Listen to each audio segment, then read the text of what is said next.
Una vez que ya tenemos una imagen creada, como hemos visto en el vídeo anterior, ahora lo que vamos a hacer es, con la parte teórica que hemos comentado de los scale set, de los conjuntos de escalada, vamos a crear uno. Y vamos a crear uno basado en la imagen que hemos creado anteriormente. Entonces, como siempre, bueno, podemos venirnos aquí a la parte de Compute, y dentro de Compute, pues aquí en All Services, seleccionar, digamos, la parte de Virtual Machine Scale Sets, ¿no? O lo que serían conjuntos de escaladas de máquinas virtuales. Entonces, una vez que estemos dentro, pues tan sencillo como darle a crear. Y una vez que estemos creando, veréis que la mayor parte de las propiedades que vamos a utilizar vienen también igual dentro de las máquinas virtuales normales. O sea que en realidad la diferencia que hay entre crear un scale set, un conjunto de escalada, con respecto a lo que sería una máquina virtual normal, es básicamente las propiedades de escalada, nada más, ¿vale? Entonces veis que aquí voy a seleccionar lo mismo, ¿no? Desarrollo, en mi caso el grupo de recursos humanos, le voy a llamar, por ejemplo, Web Scale Set, por ser original, Scale Set. Y le voy a dar aquí, fijaros que también nos permitiría seleccionar la zona de disponibilidad dentro de las zonas posibles, en qué región. Bueno, y aquí veis que tenemos lo que sería el modo de orquestación, ¿de acuerdo? El modo de orquestación, digamos que determinan la forma en la que este scale set, este conjunto de escalada, se gestiona, ¿de acuerdo?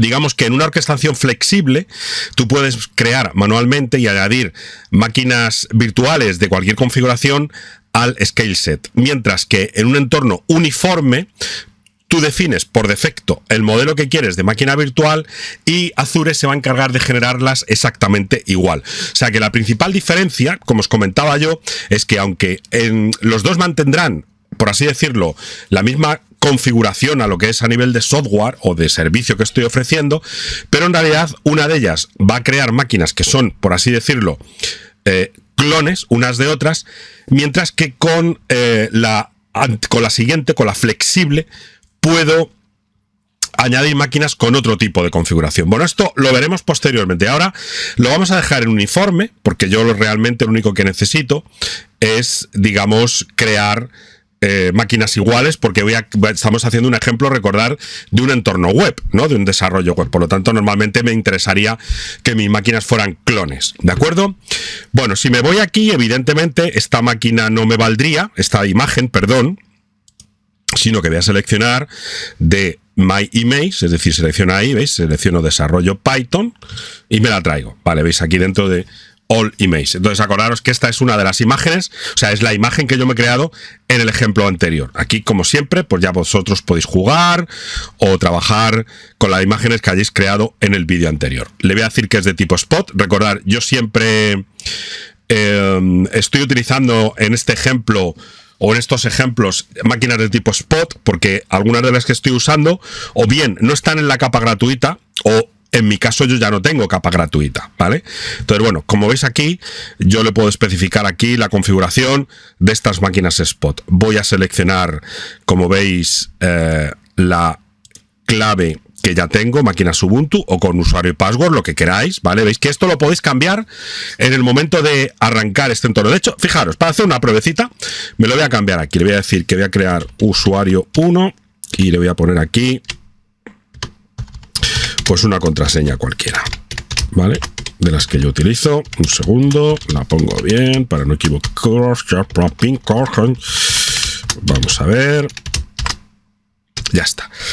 ¿De acuerdo? Y luego el tipo de licencia, ¿de acuerdo? Donde me va a permitir indicarle si estoy utilizando o no Red Hat, SUSE o otro. Yo voy a decir otro, porque en este caso, acordaros, si estoy utilizando un Ubuntu, en realidad, esta imagen que pongo aquí. Recordar que, al igual que en Windows, hay sistemas operativos que requieren licencia, como pueden ser Red Hat o pueden ser SUSE Enterprise. Pero bueno, para este caso, realmente me da igual porque mi máquina o mi imagen está basada en un Ubuntu. Le doy a discos, como siempre voy a seleccionar los más baratos para que me cueste lo menos posible y el resto pues no lo necesito porque mi aplicación web, recordar, está desplegada automáticamente. Bueno, dentro de la red pues vamos a seleccionar la VNet que tenemos ya preparada de ejercicios anteriores. Como veis, automáticamente la va a asociar un NIC, es decir, una tarjeta de red, que está asociado pues a la subred pública, donde por defecto también teníamos nuestra tarjeta de red de la máquina virtual original. Bueno, esto lo podemos dejar así. Vale, una cosa muy importante que hay que configurar aquí, aunque luego lo puedo hacer manualmente, posteriormente lo puedo hacer a mano, es que puedo crear, en el momento de crear el scale set, el grupo de escalada, puedo crear el balanceador de carga, ¿vale? Pinchando aquí, justo debajo de lo que sería la parte de networking, si selecciono esto, utilizar un balanceador de carga, automáticamente me salen una serie de propiedades, ¿no? Con las que yo puedo aquí trabajar. Como os comento, se puede crear un balanceador de carga posteriormente, es decir, esto lo podría dejar vacío y luego asociar un balanceador de carga posteriormente. Pero bueno, si ya lo hago aquí, pues digamos que lo hago todo en un solo paso, a través de un solo asistente, y no tengo luego que andar creando nada adicional. Bueno, veis que aquí tenemos dos tipos de balanceadores, ¿no? En este caso, bueno, como vemos, el Application Gateway está especializado en aplicaciones web y permite una serie de opciones muy interesantes como balanceo de tráfico, balanceador de tráfico, perdón, enrutamiento basado en URLs, terminaciones SSL, trabajo con cookies, incluso se le puede poner Web Application Firewall, es decir, WAF, mientras que el Azure Load Balancer está es más genérico, soporta todo el tráfico de red de TCP, UDP, como veis aquí, por forwarding and outbound flows.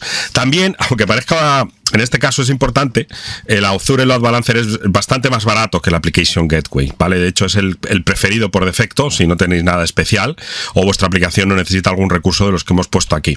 Como os comento, hay cosas que se escapan un poco al propósito de esta formación, del Fundamentals. Entonces, bueno, pues si queréis ahondar más o profundizar en más detalles de las diferencias entre estos dos balanceadores, pues bueno, podéis venir aquí, que veis que hay enlaces directos a la documentación donde podéis acceder. Por defecto, veis que aquí va a utilizar el Azure Load Balancer. Este nos va a indicar, como no tenemos ninguno, ¿vale? Que queremos crear uno nuevo, veis que lo va a llamar Web Scale Set LB. Y va a crear también un backend pool. Al final, ¿qué es este sería el balanceador, que se va a llamar así, luego lo veremos, y el backend pool no es ni más ni menos que el conjunto, el recurso al cual va a enrutar el balanceador de carga, en este caso a este propio scale set, a este propio grupo de escalada, ¿vale? Entonces, básicamente lo veis, lo llama bpool, ¿de acuerdo? Para indicar pues que va a ir al backend pool, ¿vale? En este caso son las instancias a las que va a enrutar el balanceador de carga, que son precisamente las instancias que vamos a crear ahora en uno de los pasos siguientes con la parte del grupo de escalada, ¿de acuerdo? Entonces, bueno, que no se os olvide, dará este paso es importante porque de esta forma creáis, además del Virtual Machine Scale Set, del grupo de escalada, también creáis un balanceador de carga asociado y que no tenéis que configurar posteriormente. Ok, pues venga, seguimos con el siguiente, que es todas las propiedades del escalado. Fijaros, aquí le voy a indicar cuál es el número inicial de máquinas que voy a tener por defecto. Pues mira, voy a tener 2, de forma que voy a poder escalar posteriormente, pero como mínimo voy a tener 2.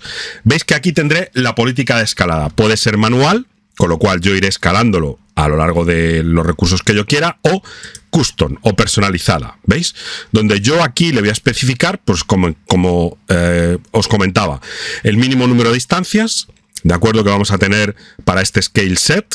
Entonces aquí convendría ponerlas igual que las que tenemos aquí arriba, el número máximo de instancias, y fijaros, en este caso, si os acordáis, en la imagen original pusimos un programa que se llama Stress, que nos permitía controlar o estresar CPU, memoria, disco. Bueno, pues vamos a utilizar este tipo de escala que tenemos aquí.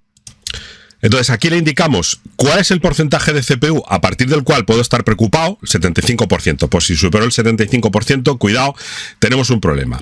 Y aquí durante cuántos minutos voy a considerar que si eso se produce, debería actuar. Por ejemplo, si le pongo 2 minutos, ¿vale? En realidad veis que tiene que ser como mínimo 5.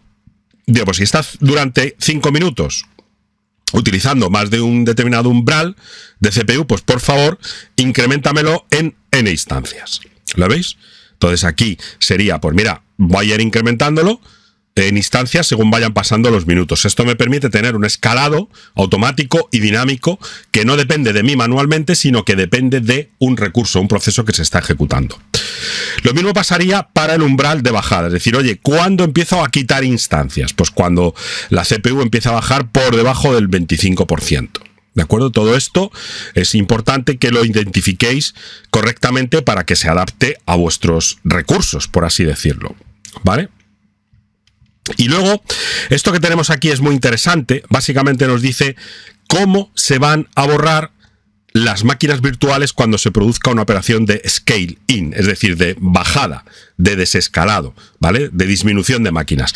Pues aquí veis, dice, oye, pues balanceamelo y utiliza siempre la instancia mayor dentro de la zona de disponibilidad correspondiente, con el ID mayor, o bórrame las más modernas o bórrame las más antiguas, ¿vale? Es decir, esto lo que hace es que intenta balancear a través de las zonas de disponibilidad. Por lo tanto, si yo tengo máquinas a las que le he dicho en el momento de crear, como habéis visto yo no lo he hecho, pero si yo le hubiera dicho que quería tener más de una AZ, más de una zona de disponibilidad, iría borrando de manera balanceada. Pues aquí, luego la siguiente, luego la siguiente. ¿Cuáles? Pues o bien las que tenga la instancia más alta, o bien la más nueva, o bien la más antigua, ¿vale? Esto ya dependerá un poco de vuestra infraestructura y del tipo de proceso que queráis.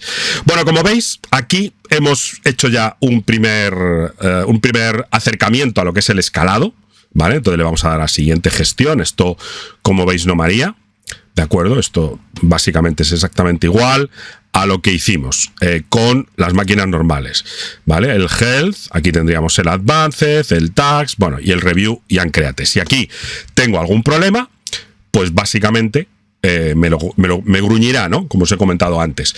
Si todo va bien, pues va a hacer la validación final y lo único que tendré que hacer será lanzar el scale set, que va a tener aparejado la creación inmediata de dos instancias, puesto que por defecto es lo que le he dicho, que tenga el scale set, el conjunto de escalada, ¿vale? Le voy a dar a crear y en este momento, pues nada, voy a pausar el vídeo porque esto va a tardar un ratito y mientras termina para ver el estado de lo que ha creado, pues seguimos en un momento.